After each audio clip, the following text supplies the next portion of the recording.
ሰላም ሰላም እንዴት ናችሁ የቻናሌ ቤተሰቦች ዛሬ ይዤላችሁ የመጣሁ አማርኛ ፊደል ነው ማለት ነው። አማርኛ ፊደል ከሀ ፊደል እስከ ቸ ፊደል የመጀመሪያ ድምፆችን እና ሁለተኛ ድምፆችን በደንብ አድርጌ አሳይቻችሁ ከዛ ከሀ ፊደል እስከ ቸ ፊደል ያሉ ፊደሎችን በደንብ አድርጌ እየቆጠርኩ አስረዳችኋለሁ። እስከ ቪዲዮ መጨረሻ ድረስ ከእኔ ጋር አብራችሁ እንዴት ማወቅ እንዳለባችሁ በተለይ ጀማሪ ፊደል መቁጠር ላይ ከሆናችሁ እንዴት መያዝ እንዳለባችሁ አስረዳችኋለሁ። አብራችሁ ከእኔ ጋር ፊደሉን እየቆጠራችሁ ደብተር ላይ ደግሞ በመጻፍ ተከታተሉ። መማር የምትፈልጉ በውስጥ አናግሩኝ ከታች ላይ ማስቀምጥላችሁ ስልክ አለ ደውላችሁ አናግሩኝ ማለት ነው። ዋትስአፕ፣ ቴሌግራም፣ በኢሞ ብትደውሉ ታገኙኛላችሁ። አሁን ቀጥታ ይዤላችሁ የመጣውን ፊደሎችን የመጀመሪያ ድምጽ እንዴት እንደሚቆጠሩ አሳያችኋለሁ ማለት ነው። እንግዲህ መጀመሪያ የአማርኛ ፊደል ሀ ነው የምትባለው ማለት ነው። ይቺ ናት ማለት ነው ሀ ነው የምትባል የመጀመሪያ ድምጿ ነው። ቤተሰቧን እዚህ ላይ ቤተሰቦቹን አላመጣኋቸውም። መጨረሻ ላይ ከሙሉ ቤተሰባቸው ጋር አሳያችኋለሁ ማለት ነው። ሀ የሚል ድምጽ ይኖራታል ይቺ የመጀመሪያዋ ማለት ነው። ከሀ ቀጥላ ደግሞ ለ ነው የምትባለው ለ ከለ ቀጥላ ሀ ነው የምትባለው ከሀ ቀጥላ ደግሞ መ ነው የምትባለው ማለት ነው።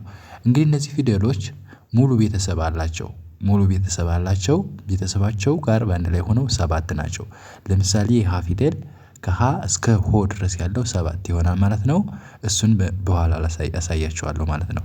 ስለዚህ እቺ ሀ ናት ከሀ ቀጥላ ለ ናት ከዛ ሐመር ኋ ናት እቺ ሀ ነው የምትባለው እቺም ከዚች ጋር ተመሳሳይ ማለት ነው። ከዛ መ እቺ ደግሞ መ ነው የምትባለው እነዚህ የመጀመሪያ ድምጽ ናቸው። ቅጥላት ምንም የሌለውም መጀመሪያ ድምጹን ነው ማወቅ ያለባቸው። ከመቀጠላ ደግሞ ሰ ናት እቺ ሰ ማለት ነው ሰ ከሰ ቀጥላ ረ ትባላለች ከረ ቀጥላ ደግሞ አሁንም ሰ ሁለት ሰ ይችም ሰ ናቸው ማለት ነው። በድምጽ ተመሳሳይ በጽሁፍ የሚለያዩ ሸ ከሰ ቀጥላ ሸ ነች ከሸ ቀጥላ ደግሞ ቀ ናት ቀ ይቺ ማለት ነው ቀ ከቀ ቀጥላ ደግሞ በ ናት ከበ ቀጥላ ተ ነች ከተቀጥላ ቸ ናት። አሁን እነዚህ ፊደሎች ከሀ እስከ ቸ ነው ያመጣሁላችሁ። እነዚህ አሁን የጠራኋቸው የመጀመሪያ ድምጽ ነው። ቅጥላትም ምንም የለውም። ሀ ለ ሀ መ ሰ ረ ሰ ሸ ቀ በ ተ እና ቸ ናቸው። እነዚህ የመጀመሪያ ድምጽ ናቸው ማለት ነው። አሁን ሁለተኛውን ድምጽ ደግሞ እንየው።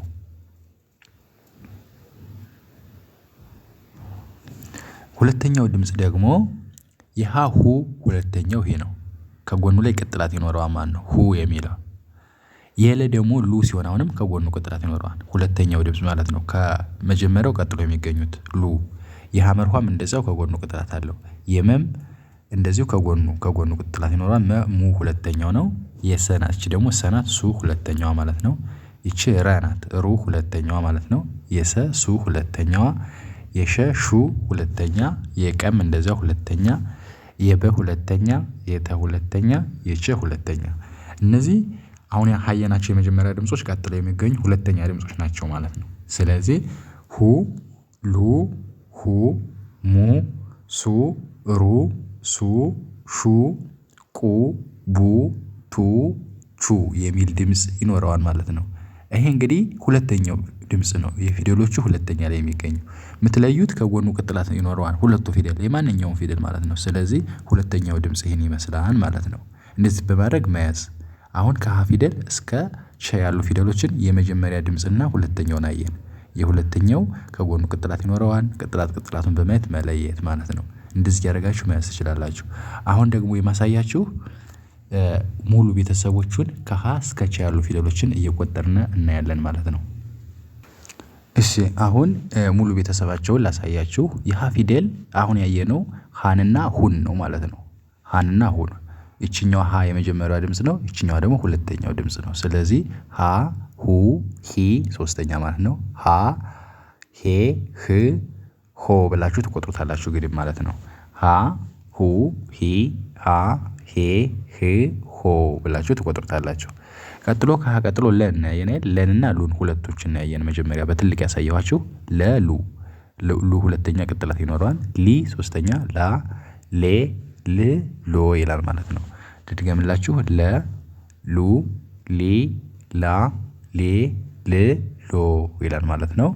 ኦኬ ቀጥላ ደግሞ ሐመር ኋና ያየናት ሀ ይችና ይችን ሁለቶችን እናያለን። ሀ ሁ ቤተሰቦቻቸው ደግሞ ሂ ሶስተኛ ሀ ሄ ህ ሆ እስከ መጨረሻ ማለት ነው። የአንድ ፊደል ቤተሰብ 7 ነው። ሙሉ ቤተሰባቸውን ነው የምናየው አሁን እዚህ ጋር ሀ ሁ ሂ ሃ ሄ ህ ሆ ይላል ማለት ነው። ከሀ ቀጥላ ደግሞ መን ያየን መ ይችን መን የመጀመሪያዋና ሙ ሁለተኛዋ ማለት ነው።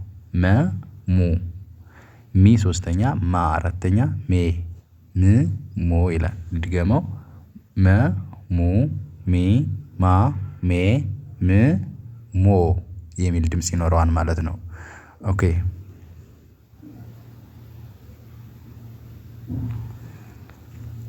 እሺ ከመቀጥሎ ደግሞ ሰ ሱ ሲ ሳ ሴ ስ ሶ ሁለቶችን ሰና ሱን ያየን ሰ ሱ ሲ ሳ ሴ ስ ሶ ይላል ማለት ነው።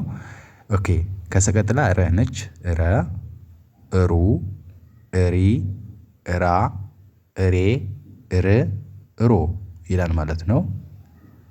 ከረ ቀጥላ ደግሞ ሰ ናት ማለት ነው። ሰ ሱ ሲ ሳ ሴ ስ ሶ ይላል ማለት ነው። ከሰ ቀጥላ ሸ ነች ሸ ሹ ሺ ሻ ሼ ሽ ሾ ይላል ማለት ነው።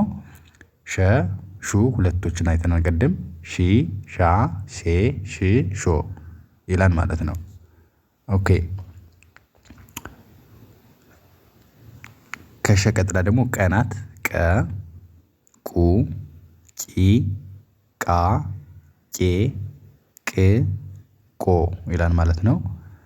ቀና ቁና ያየን ቅድም ቂ ሶስተኛ ቃ አራተኛ ቄ 5 ቅ 6 ቆ ች ሰባተኛዋ ማለት ነው።